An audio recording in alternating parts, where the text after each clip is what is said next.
लगाने का हुक्म भी दिया गया है।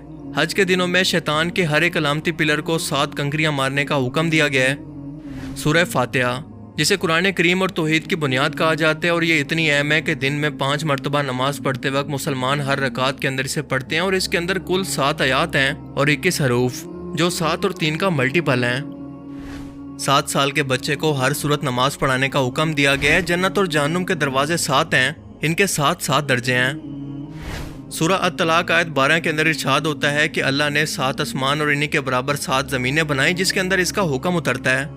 इसके अलावा अल्लाह ने ज़मीन पर और 7 मजबूत आसमान या फिर आसमान की तहें भी बना दी हैं। हज़रत यूसुफ अलैहिस्सलाम के दौर के फ़िरौन मिस्र को ख्वाब के अंदर 7 मोटी और 7 दुबली पतली लागर गायें दिखाई गई थी, और कौम आद पर अल्लाह ने 7 रातें और 8 दिन तक अजाब की आंधी को चलाए रखा। यही नहीं बल्कि ज़मीन पर भी रेनबो के अंदर 7 बेसिक कलर हैं जिनसे बाकी रंग बनते हैं, और इसके साथ साथ म्यूज़िक के भी बेसिक 7 सुर होते हैं। ज़मीन पर 7 बर आज़म हैं और 7 ही समंदर क्यों मौजूद हैं? आखिर नंबर 7 के अंदर ऐसी क्या खास बात है कि ये कुरान करीम के हर एक अहम वाक़े के अंदर और दुनिया और कायनात की बनावट के अंदर हमें हर जगह पर देखने को और सुनने को मिलता है। यकीनन इस नंबर के अंदर कोई ना कोई ऐसा राज छुपा हुआ है जिसे हम लोग अभी तक नहीं जानते। कुरान करीम में नंबर 1 के बाद नंबर 7 सबसे ज़्यादा बार रिपीट हुआ है, और ये हकीकत है कि हमारी कायनात का निज़ाम सब एटॉमिक लेवल से लेकर कायनात की तरतीब तक सब एक ख़ास किस्म की मैथमेटिकल नंबर्स की तरतीब से डिज़ाइन किया गया है।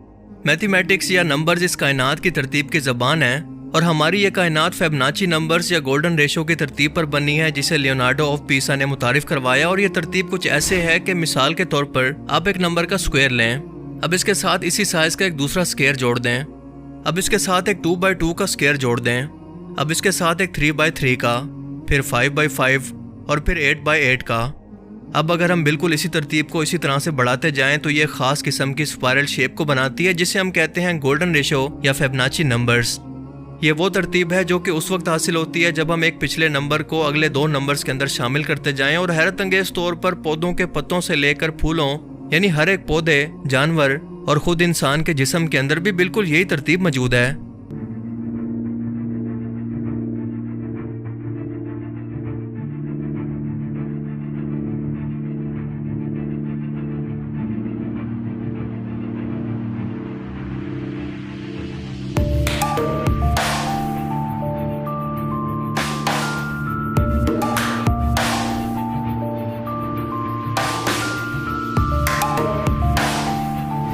समंदर की लहरें हों या इसके अंदर मौजूद समंदरी मखलूक़ात या हमारी कायनात के अंदर मौजूद प्लैनेट्स और गैलेक्सीज, हैरत अंगेज तौर पर ये सभी की सभी इसी स्पायरल पैटर्न को फॉलो कर रही हैं, जो कि हमें ये बताता है कि इस कायनात का बनाने वाला भी सिर्फ एक खुदा है जिसने इस पूरी कायनात की तरतीब भी बिल्कुल एक जैसी रखी हुई है।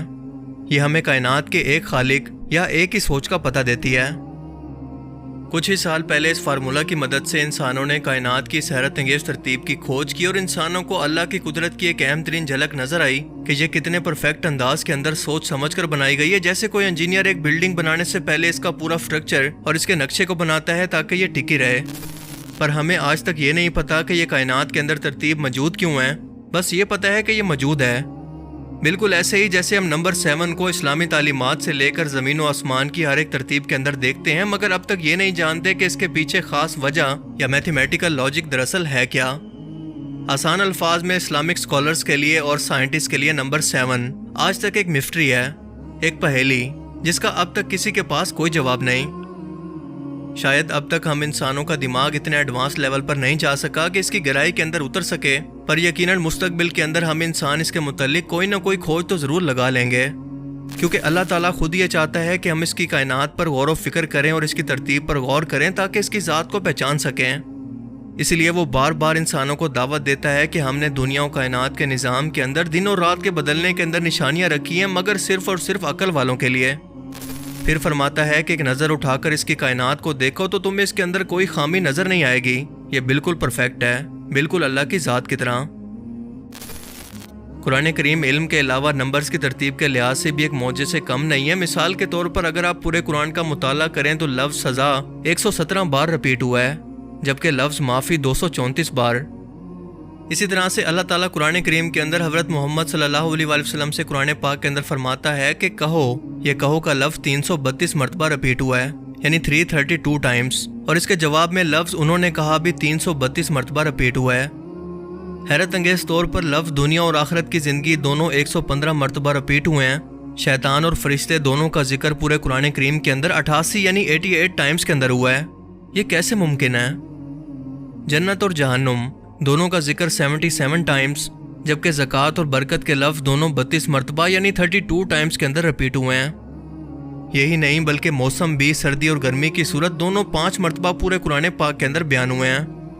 مرد اور عورت دونوں کو برابر 23 مرتبہ بیان کیا گیا، اور اس کے پیچھے لاجک یہ ہے کہ انسان کی تخلیق کے وقت بائیولوجیکلی طور پر ایک بچہ اپنے 23 کروموسومز کو لیتا ہے ماں سے اور 23 لیتا ہے اپنے باپ سے، جو ٹوٹل ایک انسان کے اندر 46 ہوتے ہیں۔ ایک انسان کے ڈی این اے کے اندر موجود یہ کروموسومز انسان کے ہر ایک کریکٹر اور جسم کو ڈیولپ کرتے ہیں۔ کیا یہ بھی اتفاق ہے؟ اس کے علاوہ زندگی اور موت دونوں کا ذکر 140 ٹائمز کے اندر کیا گیا ہے۔ مزید پورے قرآن کے اندر زمین کا ذکر 13 ٹائمز جبکہ سمندر کا ذکر 32 ٹائمز کے اندر کیا گیا ہے۔ ان دونوں نمبرز کو اگر جمع کریں تو یہ بنتا ہے 45۔ اب زمین کے ذکر کو یعنی 13 کو 45 سے تقسیم کریں تو یہ بنتا ہے 28.88%۔ اب اسی طرح سمندر کے ذکر کو یعنی 32 کو 45 سے ڈیوائڈ کریں تو یہ نکلتا ہے 71%۔ اور ہم سبھی لوگ جانتے ہیں کہ ہماری ٹوٹل زمین پر خشکی ہماری پوری زمین کے 28.88% حصے پر موجود ہے اور سمندر 71% حصے پر۔ اللہ اکبر! کیا اب بھی کوئی کہہ سکتا ہے کہ یہ سب کچھ محض اتفاق ہے؟ اس کے علاوہ قرآن کریم کے ایسے بے تحاشا معجزات موجود ہیں جو کہ اس کتاب کو اللہ کا کلام اور اس کائنات کو اس کی تخلیق ثابت کرتے ہیں، مگر صرف عقل والوں کے لیے ان میں نشانیاں ہیں۔ باقیوں کے لیے جن کی آنکھوں پر پٹی اور ان کے دلوں پر مہر ہے، ان کے لیے یہ سب کچھ صرف ایک اتفاق ہے، جیسا کہ ان کا دنیا میں آنا۔ اللہ تعالیٰ سے دعا ہے کہ وہ ہمیں سمجھنے کی اور نیک عمل کرنے کی توفیق عطا فرمائے، آمین۔ مجھے امید ہے کہ آج کی اس ویڈیو سے آپ کو بہت کچھ نیا